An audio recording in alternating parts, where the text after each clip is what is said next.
शर्म नहीं आती? अरे किस टाइप की औरत हो तुम? तुम्हें तो इससे ही शादी करनी थी ना, अब भुगतो।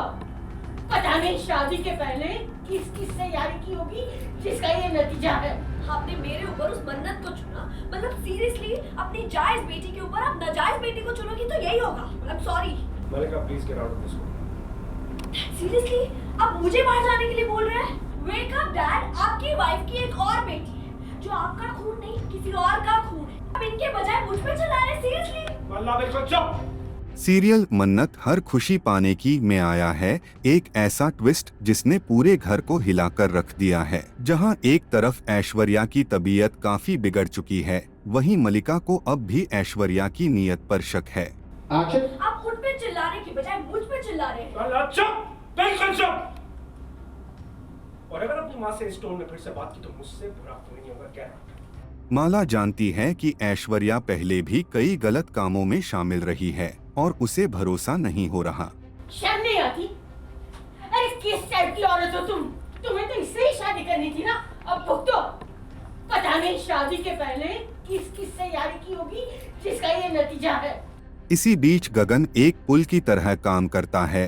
वह ऐश्वर्या को भी समझता है और मलिका को भी, लेकिन असली भूचाल तब आता है जब ऐश्वर्या पूरे परिवार के सामने अपना अतीत खोलती है।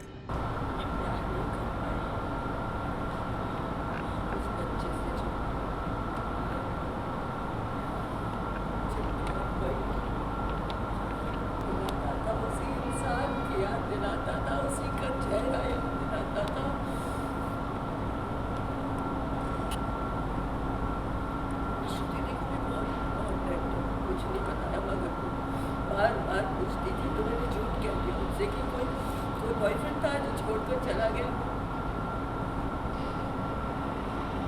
बॉयफ्रेंड नहीं था, श्रुति थी। कोई बॉयफ्रेंड नहीं था, कोई छोड़ के नहीं गया, जबरदस्ती।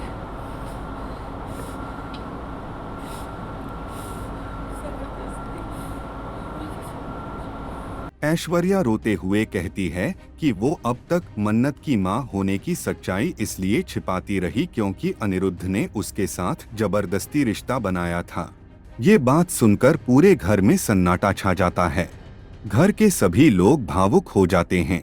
शालिनी को लगता है उसने ऐश्वर्या के साथ अन्याय किया है और वह अपने किए पर शर्मिंदा होती है। विक्रांत ऐश्वर्या का साथ देते हुए कहता है अब वो अकेली नहीं है, मैं और मन्नत उसके साथ हैं।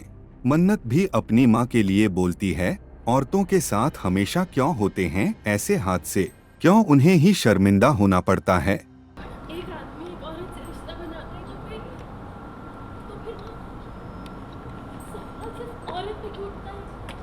हाँ? आदमी पे क्यों नहीं?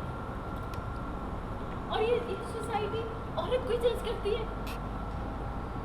और अगर वो लड़की प्रेग्नेंट हो जाए तो उसका चरित्र, उसके संस्कार, उसके माता पिता की परवरिश, उन पर सवाल उठाए जाते हैं। वो आदमी से कोई कुछ नहीं पूछता। हाँ सर। गगन भी ऐश्वर्या के पक्ष में खड़ा होता है और उसे अपनाने की बात करता है, लेकिन इस भावुक माहौल के बीच ऐश्वर्या की सास कीरत बोल पड़ती है ये सब झूठ है, मुझे यकीन नहीं होता। और यहीं से कहानी लेती है एक और नया मोड़। थोड़ी तो शक कर, इतना सब कुछ होने के बाद तुम सोच भी कैसे सकते हो कि हम तुम्हें माफ करें? अब देखना दिलचस्प होगा कि ऐश्वर्या की इस सच्चाई के बाद क्या उसे माफी मिलेगी, क्या कीरत उसका यकीन करेगी और क्या मन्नत को अब मिलेगा अपनी माँ का पूरा प्यार। जुड़े रहिए मन्नत हर खुशी पाने की के साथ, जहां हर दिन आता है एक नया इमोशन तूफान।